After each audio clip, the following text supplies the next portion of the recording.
Hi, I'm so glad you stopped by. I'm going to read the story called Ben's New Buddy.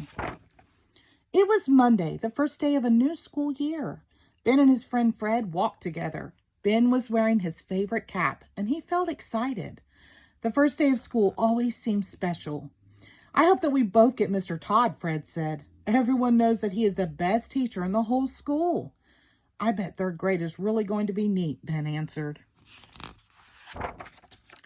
Ben and Fred went into the schoolyard. They saw many of their friends. Everyone talked about what had happened over summer vacation. Then the bell rang and all the boys and girls crowded into school.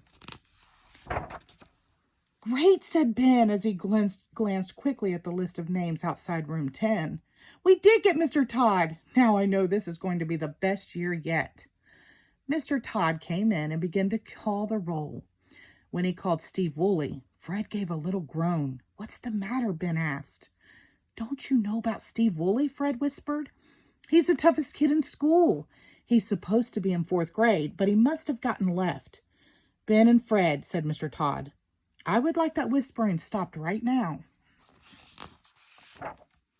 Ben turned and looked at Steve. Steve was staring right at him, and Steve looked angry. At recess, Ben was playing tag when someone suddenly grabbed his cap. He turned around. Steve stood there frowning. This is a pretty dumb cap, right? Only a chump who whispers about other people would wear a dumb cap like this. Right, chump? Yeah, give me back my hat, said Ben. Try and get it, sneered Steve. He pushed Ben in the chest. Suddenly, it got very quiet on the playground. Kids were staring at Ben and Steve. Ben felt all wobbly inside. He wanted his cap back, but he didn't want to fight with Steve. Then the recess bell rang sharply. Steve turned, dropped Ben's cap in the dirt, stepped right on it, and walked back to class. Ben picked up the hat and dusted it off. I think we're in trouble, Fred said. During the arithmetic this afternoon, Mr. Todd asked Steve to multiply 8 times 7. Steve was quiet for a long time. Then he mumbled, 48? No, I'm afraid that's not right, said Mr. Todd. Who does know the answer? How about you, Ben? 56, Ben answered. Good work, Ben, said Mr. Todd. Not so good, Ben, whispered Fred. Steve will really be mad now. Fred was right. Steve was waiting for Ben after school. He grabbed Ben's arm and twisted it. Listen, Benji, Steve growled. Don't you ever try to make me look stupid in class again. Fred started jumping around like an excited flea. You let Ben go, he yelled, or there is going to be trouble. But Steve just pushed Ben away and ran down the street calling, Better watch out, chump. When Ben got home, his mother asked, Well, how was the first day of third grade? Okay, I guess, Ben sighed. Then he trudged upstairs. When Ben got to his room, he flopped onto his bed. Third grade was not going to be neat. It was going to be awful. How could he stop Steve from picking on him? Ben wished that he never had to go back to school again.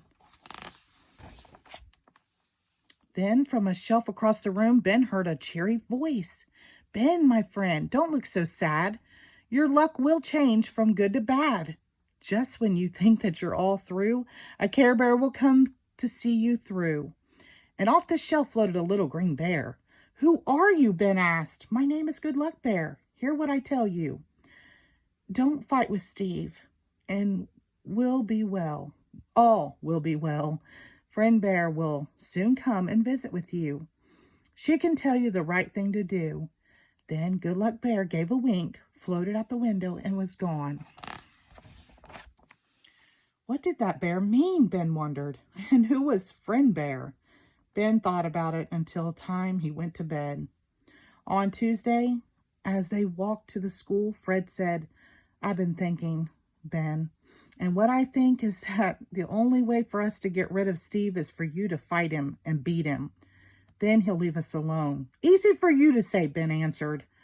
But we are not going to fight. I am. He gave a big sigh. Oh, I don't know what to do, Fred. Last night, someone told me that fighting wasn't the answer. And maybe Steve will act differently today. But at lunch, That day, Steve bumped into Ben and made him spill his milk. And that afternoon, Steve tripped Ben during gym class. Ben began to think that Fred was right. On Thursday, Ben walked home all by himself. The sky was cold and gray. Ben shivered. He decided that tomorrow he would have to fight with Steve. At supper that night, Ben said to his father, "Dad, did a bully ever bother you?" "You bet," his father replied. "He made my life miserable for about a month, and at the end of 5th grade, but I was lucky. He moved away." "Why do you ask? Is everything okay?" "Oh, yeah, sure," Ben said quickly. He wondered if there was a chance that Steve was getting ready to move. He doubted it. Ben couldn't get to sleep that night. He tossed and turned. All he could think about was what was going to happen at school the next day. "I think," said a gentle voice, "that you have a problem." Ben sat up. There in the moonlight was a small bear with 2 daisies on its tummy. Ben reached out and asked, "Are you Friend Bear?" "You said it," answered the bear with a grin. "Careful, I'm a bit ticklish, you know." Friend Bear floated to the foot of Ben's bed. "Steve's not being very nice, is he?" Friend Bear asked. "He sure isn't," Ben answered. "What did I ever do to him?" "Nothing really," said Friend Bear, "but sometimes when people are angry or afraid, they hit out at others for no good reason." "Why would Steve be afraid? He's bigger than anyone else in the class." "Maybe that's why he's angry," said Friend Bear. "He's the biggest because he's a year older than anyone else. It's not easy to be left back in school." "Does Steve have any good friends in your class?" "No, not really." "Well, maybe if someone treated him like a friend, he might turn into a friend." "Who?"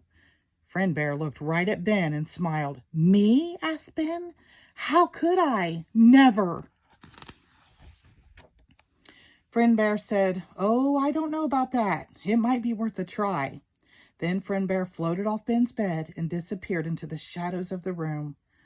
Ben was still thinking about Friend Bear as he walked to school with Fred the next day. "Are you going to fight him today?" Fred asked anxiously. "Are you scared?" But Ben just kept thinking as they walked along, and he didn't say a thing. That morning in science, the class had a discussion about turtles. Steve said that snapping turtles couldn't pull their heads all the way into their shells. "Are you sure that's right?" asked Mr. Todd. "It sure is," said Ben. He turned to Steve. "You really know a lot about turtles," he said.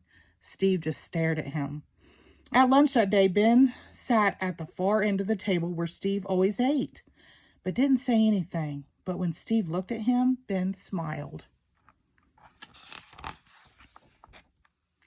In gym that afternoon, Ben picked Steve to be on his baseball team. After Steve made a good catch, Ben yelled, "Great play, Steve!" And when Ben hit a triple later in the game, Steve passed him and said quietly, "I guess you're not such a chump after all." That afternoon, Ben and Fred were halfway home when they heard Steve's voice. "Hey, you two, come over here." "Oh boy," said Fred. "It looks like we're trapped. You'll have to fight for sure now." Steve walked up to Ben. "So," he said, "I see that you are acting nice to me because you're really scared, right?" Ben took a deep breath. No, I'm not," he said. "And if you want to fight, we will. It's just that I thought you might like a new friend. I know I would." And Ben put out his hand to shake. Steve clenched his fist. He glared at Ben for a long time. Then, slowly, he reached out and shook Ben's hand. "You're okay," he said. The next day, Steve walked home with Ben and Fred. They stopped for an ice cream cone. "What I want to know is why you guys didn't fight," said Fred as he licked his cone. "Oh, I don't know," said Ben with a smile. "Let's just say we had some help from 2 very good friends." The end. Thank you.